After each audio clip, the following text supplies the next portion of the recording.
Masayang masaya po ako ngayon dahil eto na ang hinihintay namin sa loob ng isang buwan.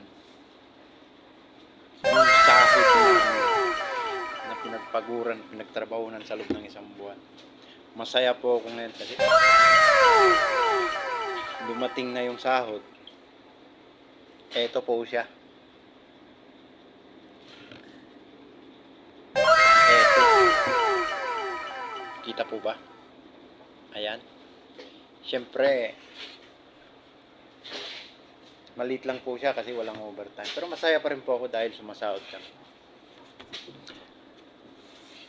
Sasayad lamang po naman po sa kamay namin. Para sa pamilya namin, sa mga anak. Pang-enroll. Padala ko sila. Mamaya po alis kami para magpadala. Sasayad lang naman to. Yun lang malungkot dito. Sasayad lang sa kamay. Pero okay lang po. Kasi naibibigay natin sa pamilya natin yung pangangailangan.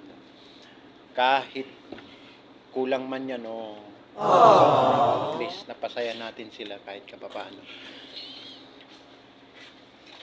Kaya po mamaya sayad sa kamay, kapalit, resibo lamang. Masaya pa rin po.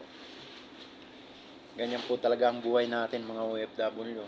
Send money. Pagkatapos send, go back to work. Yun na. Hintay ka na naman uli ng isang buwan.